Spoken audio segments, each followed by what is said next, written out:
Welcome to the Your Peak Life podcast. Let's conquer the summit of life and reach the apex of our potential.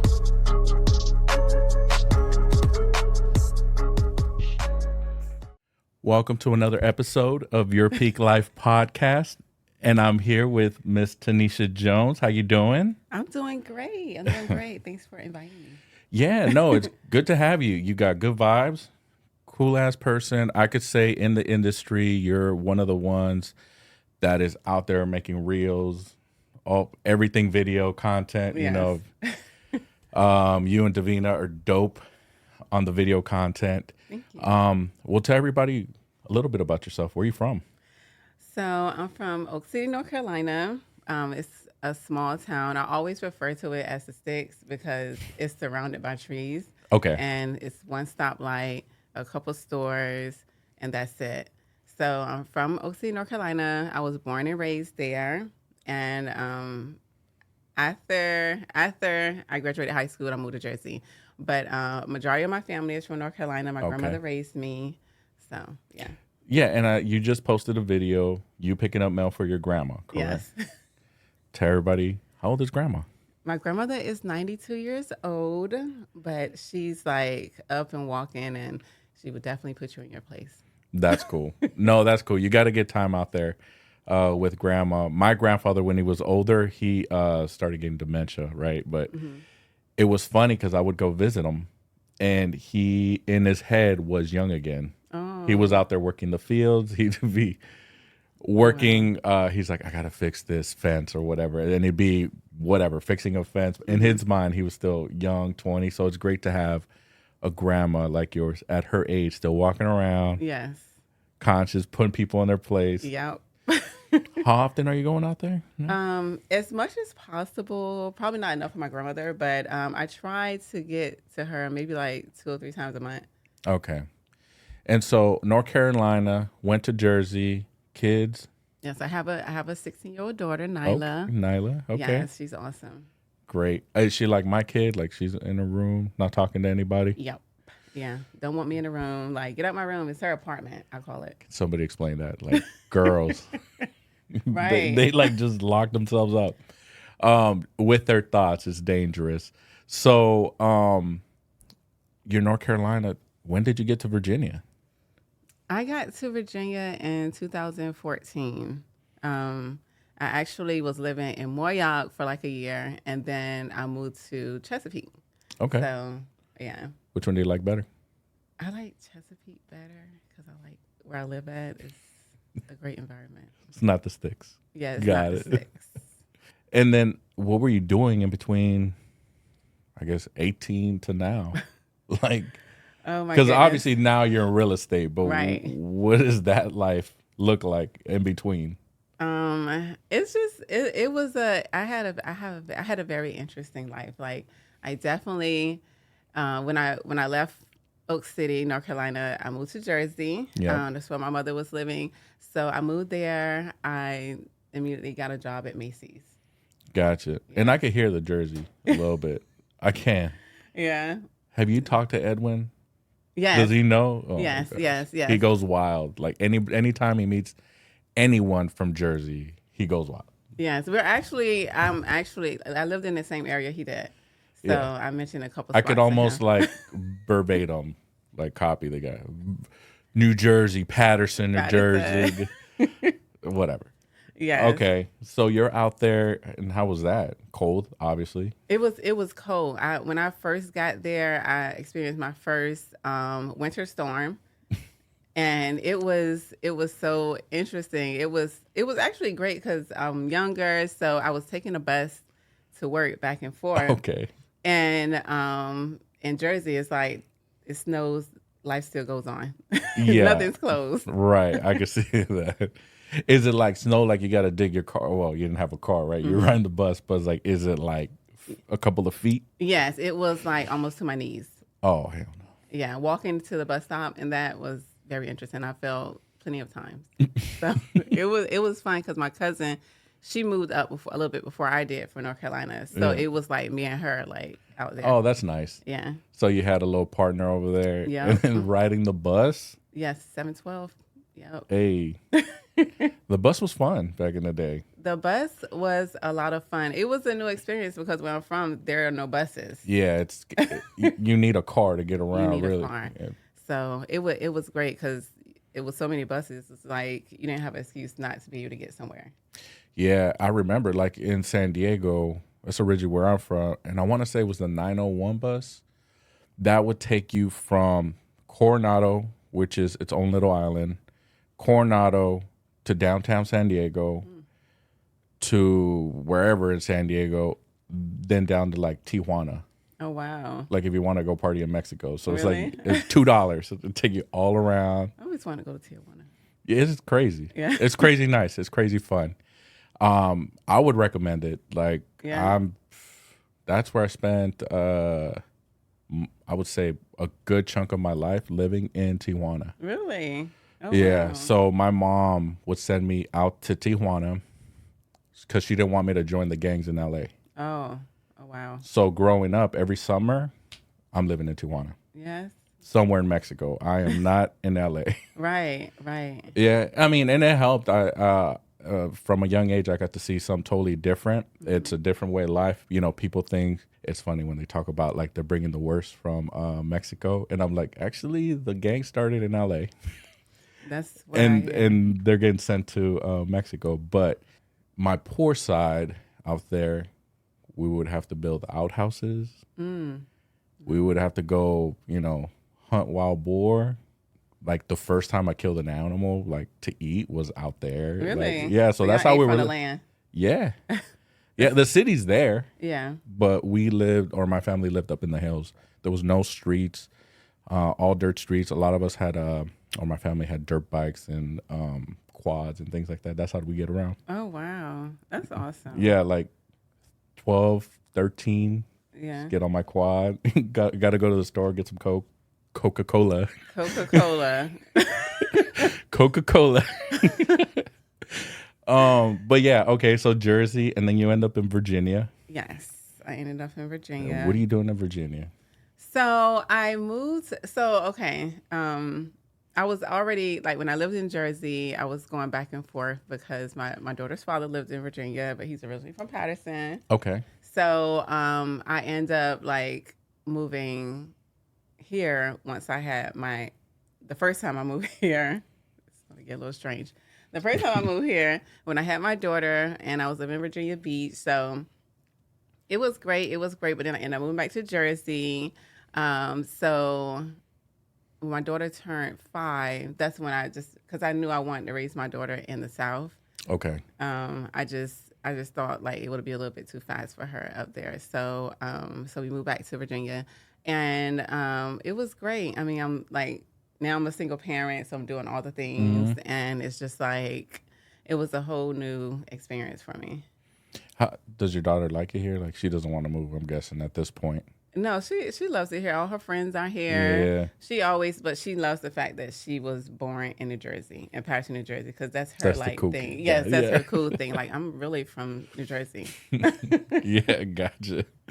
Right. And then at some point, obviously, where in your journey is like, okay, I'm gonna get my real estate license. So I actually, when I moved here, I wanted to get my real estate license. And my daughter was 5, so I was just like, well, how am I going to do that?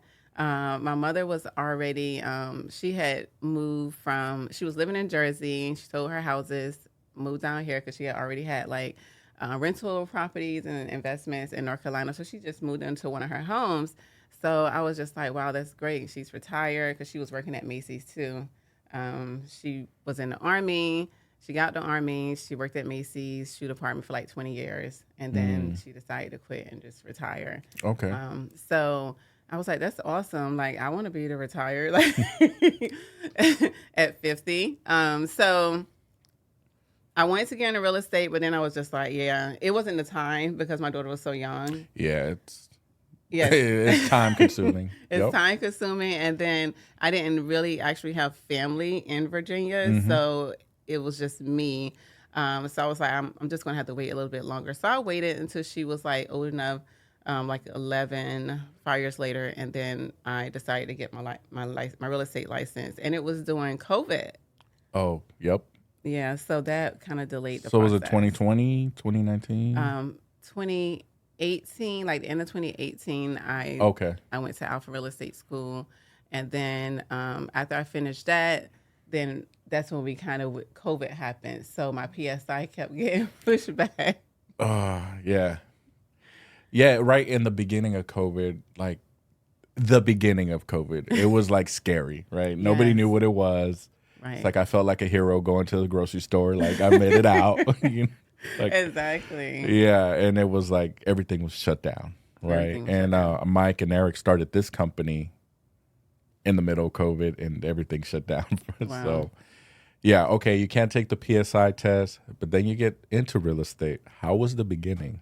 It was rough. Yeah, I tell people all the time. First 6 months of real estate, I didn't sell a damn thing.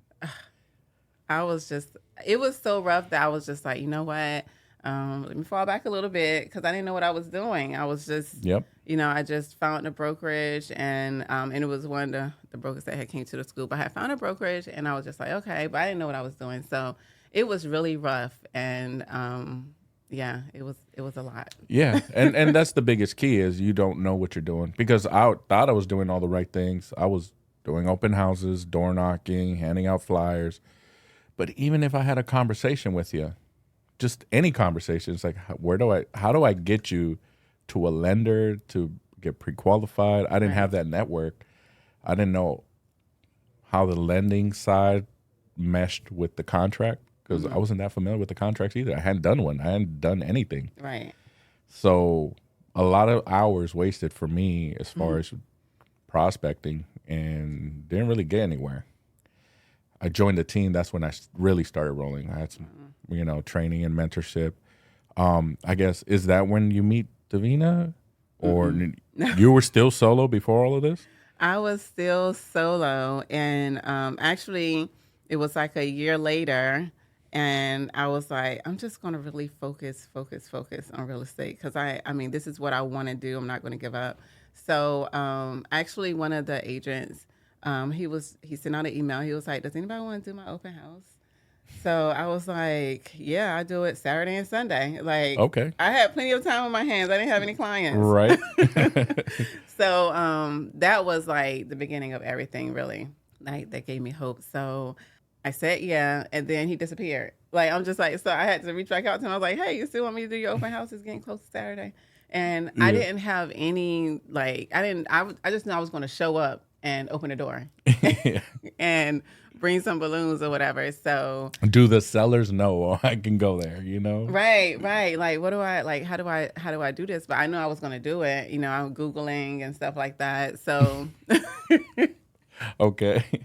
so I get to the open house, and before I get there, he's just like, "My clients, they're investors. This was a flip. They have cameras in the house, cameras everywhere."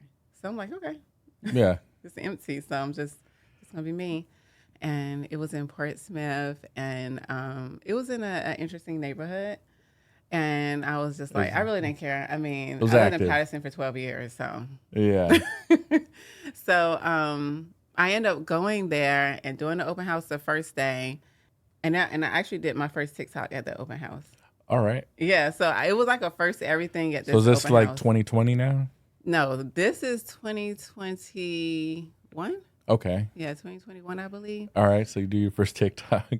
My first TikTok, one of the agents was also a videographer, so she came and helped me do it. Oh, cool. So I did it there. I did it in the house. It was really fun. It was off of a Beyonce song. And so fast forward to the second day, it was my birthday. So I did an open house on my birthday, and the other agent, she was like, well, "We should go to brunch after your open house." I'm like, "Great." So we did that, and then the agent called me. He was like, "Hey, somebody wanted to come to the open house, but they couldn't make it. You think you could show them tomorrow?" I was like, "I sure can." And he was like, "It's your client, nothing." Nice. Yeah, so that ended up being my first client. Nice. Yeah. Yeah, just show up. I tell people that. Like so many times people don't come to the office. Like, there's no need to, especially when you're newer. It's like I hate this when newer agents was like, "Oh, I'm busy." I was like, no, absolutely not. Like, just show up, get guidance, get mentorship, get something. But those opportunities happen all the time around the offices, or in your case, an open house, right? Yes. That's how I got my opportunity. I was doing these open houses consistently. Coincidentally, I kept picking the houses that were vacant and staged, and it was a team that owned these listings or had these listings. And they were like, damn, Edgar, you're working harder than our team members. You want to join our team? Like, that's how it happened. That's how I got my opportunity. You know, people see your work ethic and they're going to gravitate. And it was nice to see an agent just like, hey, here you go. Here's a lead or a potential client. Because I do that now. Now the roles have reversed where sometimes I got to do a podcast and grab a lead and whoever's sitting in the office, I've done it plenty of times. They're like, hey, here you go. Take my phone, work it. You owe me X amount of commission. That's it. Yeah. So you get your first client, and where do you take it from there? Like, so the interesting part about that's why I love this agent to this day, because it was cameras in the home. Who's the agent? You don't want to say? It's all right. Yeah. I probably don't want to say, but his name was Kim. Okay. Yeah. So he's a wonderful person, and so there was cameras in the home. So actually, when one day I was there, the investor started talking to me through the camera. All right. Yeah. So the home wasn't selling how they wanted it to. So they actually took it off the market, and they told the agent like, "Hey, can you add Tanisha to this listing?" And he did it, and that was like an additional commission I got from that. So it was because they like seeing me do my work because they was actually watching me the whole time. I didn't know that. It was weird, but I was just like, oh my God, like it was interesting. So it was like a couple of blessings I got just from doing that one open house. I wonder if they saw you on TikTok also. Yeah, they saw me doing the TikTok and everything because I did it in the house. And the client that I helped, we end up finding him a home for him and his daughter, and I still keep in contact with him. He's such a cool person. He sees my Facebook posts like I love my clients. Like they have a friend to the end. Yeah, I just saw your newest one, and it was a song. I forgot, like when they have other plans. Like, oh yeah, you have an appointment. Yes. Yeah. I was like, yeah, that goes so well. That's right. But like to do that, because I see people doing the trends, the dances. Like you got to have some balls to do that. Like honestly, because I was tasked, this is a while ago, like just to do like my first sale. I can't do it. I could do this podcast, but I cannot do the talk to the people, read a script or dance or nothing. Like, it's tough. It's tough. Like I did the one little video with you ladies, which was fun. It was all of us together. But by myself, I can't do it. Like, where did you get that? Like, I'm just going to do it. I think for me, because like my life has just been like so exciting. Okay. Like from beginning to now. So I am an only child, and my grandma raised me, but my grandma had 10 kids. So I grew up with 3 of her, which was my uncles and aunts. Like we grew up together. Yep. We was around the same age, went to school together. But I still was an only child. And so when they was off doing their own thing, I would be performing in my grandmother's room, like in front of all the pictures. And I'll just be singing. It was just like, because when you're an only child, you're used to being by yourself. I'm my only child. Yeah. I know what you mean. I 100% know what you mean. But I wasn't performing though. No. See, you wasn't performing. I was performing in front of pictures. It was so weird, but it was interesting. Yeah, I talk to people about the whole only child, because sometimes I've gotten this. Like when they find out I'm my only child, they're like, "Oh, that's why you're like that." I'm like, "What does that mean? Like, where am I different, right?" Right. But like I tell people, like there's certain things that you will never experience that I never experienced. Like for example, I'm having a bad day. I can't just call a brother, sister, or somebody to lean on. Like I have nobody. Right. I'm not calling my mom. No. There's certain things that like growing up as an only child is just different. I was never really attached to anybody either. So I know you had your cousin Jersey, great, but I don't know what that looks like after. I'm sure you ain't that attached to her no more. No, because she has sisters and brother, and I was still the only. Yeah, that's the loyalty over there. They got their own little crew. It's just different. You're always gonna be somewhat of an outsider. So now, I mean, you're in real estate. At what time do you join Dominate Real Estate Group? So after my first sale and all that, I still kind of didn't know what I was doing because I still didn't have guidance. I was kind of like working off of like what I've seen other people do. Yep. So I went to my broker. I was like, I don't know what I'm doing. I need help. And she pointed me to Davina, and I was like, oh my God, Davina's such a boss. Like she's like so amazing. And she was so nice, and she welcomed me on her team. And I met Audrey and Jessica, and it was just like they were so focused and they knew what they were doing, and it was help. Like it was not a question that they didn't want to answer or help me out with. So it was like a blessing. You know, it was like the best team to be on. Yeah, no, all of you have great vibes. A great it to me, outside looking in, it looks like great chemistry. You know, I think just recently I saw you traveling somewhere with them. I don't know if it was her or if he was speaking on stage or something, but I just saw y'all traveling. I was like, oh, that's cool. They're out there together, you know, outside of Virginia, which is always nice to see. And how do you feel about your career now? Like, what's those goals looking like for you? I feel great about it. I feel like this is like last year I had made it a point in the beginning of the year, like all things new. So coming to Iron Valley Real Estate, that was like one of the new things. And it's just like I've been like a kid in a candy store. It's like all the training. I'm like so excited. So I like last year was really a good year for me. It's like one of my best real estate careers. So this year it's just like I'm bringing all that into this year. And I went to peak performance. So that kind of opened my eyes up to like my why and stuff, because I never thought about that. Yeah, that's important. The why. Yeah, the why. That's the motivation and the drive behind everything. I saw your flyer. I can't remember. What was your percentage for growth? 243%, I believe. There you go. Yes, 243%. So I'm excited for this year. Like I have a goal to reach by the end of the year, and my why is my daughter, of course, and you know, just building a legacy and something to leave for her and her grandkids. I mean, her kids and their grandkids, my grandkids, because my mother started it. So I'm kind of like, yeah, I'm a grandpa now. Yeah, I just had the first grandkid. Really? December. Congratulations. Yeah.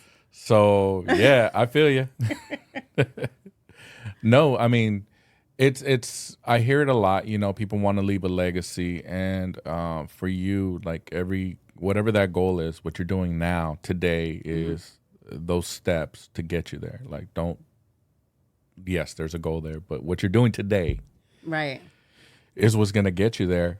For obviously now you're starting to have what it seems like those breakout years. You're starting to see that growth. What would be your advice to those agents out there that are kind of like what you were not too long ago? Right.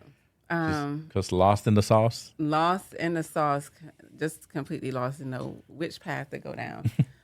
My advice would be to definitely come into the office, definitely go to all the trainings, because I never had training before. So I didn't even, it's so interesting. I didn't even think I could get that.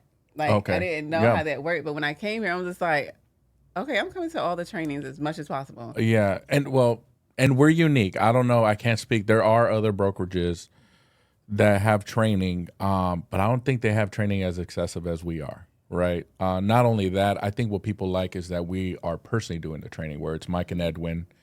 They're really running the show. Right. You know, I fill in wherever, but like it's really producing brokers. And LJ, of course, LJ is a monster with all the tech stuff and the AI. He's leading the charge with that. So shout out to the Norfolk crew. You know, they're doing great. From, you know, you guys, you know, although LJ and Julian, like they started that show over there, like honestly, like the agents for Norfolk are really shining out there. Like we've seen the growth. And aside from the training, the collaboration between agents really matters. Right. It really matters. You know, when you come into the office, you feel the vibe. I walk in and then I see you dancing, right, in your office, doing whatever videos. There was a moment also one day, and I think we were going to have training at Chesapeake. I can't remember what it was, but I'm walking in, and this is out on the street. So imagine a big commercial building. I parked across the street, get out, walk across. Tanisha's out here doing whatever dance. She sees me and stops. Like, why are you stopping? Like, there are probably hundreds of people watching you from their office buildings. Like, this weirdo out here in the street, and I'm the one that got you embarrassed. Like, yes, it was so funny. I was just like, because I don't see like, hello? people. I didn't see, like, you don't see. There was lots of people. It was. That is so funny. There was people there's a coffee shop right across the street. Yeah, that little bush wasn't covering you. Right. That is so funny. Yeah, I thought that was funny. I was like, you literally do these videos. People are watching your right hand likes and everything. You see the insights, and it's like that one moment I thought was hilarious. I was like, oh, you're embarrassed now? Like, right. No, finish the video. Right. And I couldn't finish it. Jeez. Well, what is like your 5-year plan out? Like, now that you got something going, where do you see yourself in 5 years? So where I see myself in 5 years, I think about it every day because that's what motivates me. So me being a single parent and having that experience, my goal is to create a nonprofit program for single parents. Okay. And to provide after school activity funds because some single parents, they can't afford it. So that's one of my big goals. I see that, like, that's in my vision. I know I'm going to make it happen. So that's what drives me. And that's, with my daughter doing public speaking and her, like, oh, wow, being on top of that, like her teacher recognizing her, like, from day one. And he just asked her to be co-captain of the team. So that is something that I see her being integrated, like, with that, like, in the future. And just, that's like one of my top goals. That's why I see myself in 5 years leading that. I just have to write the plan down. Did you just have an event, or did she just have an event, like a speaking event? Yes, they have speech tournaments. They had a speech tournament Saturday. They have another one coming up this Saturday. She's in the duo, so it's her and another student, and it's so amazing because when she started, I was like, I had to be the other person at home. And just seeing her being able to memorize all of that, and so it's not like a debate class, right? It's different. It's different sets. So she's like, it's a team. It's probably like 7 or 8 people on the team, and they all have something different that they do. So you have the debate, you have like the non-scripted. It's interesting because I didn't know it existed. Well, that's cool. You get to go out there and be mom. Like, good for her. Well, I wish. I'm just like, I didn't know that because it's so many students. The parents sometimes are not allowed to come. So I'm just really? So you just want me to drop you Man, off? I just went to go see my kid do a spelling bee, and I was like, that is so I awesome. never thought I'd be at a spelling bee. Like, that is so awesome. And you, like, the words come up, I'm like, fuck, I don't know how to spell this, but come on. Are you smarter than a 5th grader? No. I'm not. No, but some of these words were crazy, and they got them. They memorized them, and it was kind of cool. And then I got dark humor, so like when the kid didn't get the word right, like the first kid, like all I want is like, don't be the first one to lose, right? My God. So when the first kid, it was a girl, she didn't get the word, and then she sat there and she was bawling, and I'm like laughing. I'm like, thanks. It wasn't my kid, whatever. Right. And now I'm worried about my boy. I'm like, is he gonna cry when he doesn't get the? Because every time he would get the words, he would look at me. Aw. He would spell it out, and then he would look at me. That is so great. Yeah, and then when he would be sitting in his chair while the other students were doing their words, I could see him like spelling out the words. So I was like, all right, he's got a lot of knowledge in there. Yes. But anyways, we always ask the guests, do you have any questions for us? Anything? I think my question to you would be like, how long have you been doing real estate? 8 years, going on 8 years. 8 years. It's just like, it seems like you've been in here longer for 8 years. Even though I only know you for a short amount of time, So at what point were you just like, okay, I'm not you reached your peak, but you knew like that, okay, I'm doing very awesome right now. Like at what point?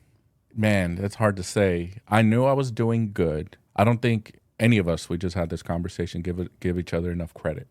I'm never gonna be like the top producer, 20 million, that kind of person. I do give out business, but I would say when I was getting here, even when I was coming here to Iron Valley, I had a small team. I was selling about 7 million in sales volume. I knew I was doing good, but not the best. But I didn't realize where at that time I was actually up there because I didn't know, just like you, about the top 500, the top 1,000. Right.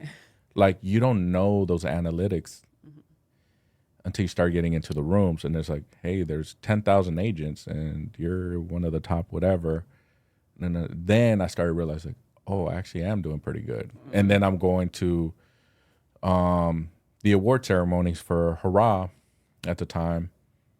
And now I'm in the room because now our teams are getting recognized. And then now I'm looking at, I think we were number 11 in Virginia. That was the highest before, I took ownership and the team went off on their own. But we're number 11 in the nation. I mean, not in the nation, in Virginia. Wow. As a team. And I was like, damn. Okay. That's awesome. Like you don't even know. You don't know what you don't know. But Right. That's where Mike brought all that stuff to light. And it's like, selling 10 million or more, I mean, that's still pretty good. And I could do that consistently. And usually between February and October is when I'm doing all my sales. Like, that's just me. Holidays are for the kids. So when you look at my sales, like by December, I'm closing out deals, but I'm not really doing transactions. Right. At that point, I'm giving them to whatever agents around me. But I would say about 2021, I was already in about 4 years, and then it started to like sink in, and Mike was showing me like, nah, man, you're kicking ass. Oh, wow. You guys are in the top 500 in Virginia or in Hampton Roads. And then that's when I realized, like, oh, shit, like, okay, yeah, I'm with an elite group. Right. And then he helped me get into those rooms and kind of guided us, like, hey, there's these top producer events and things like that. So then I'm meeting all these people that you see online killing it, right? And it's like, oh, no, I'm in the same group. Now you're starting to, like, shake hands with these people, meet them in person. To all those watching or that are here in Hampton Roads, there is no secret sauce. There is nothing that separates any top producer except their work ethic. I call somebody, they don't answer, I call them again, I email them, I text them, and I keep going until they totally block me. Okay.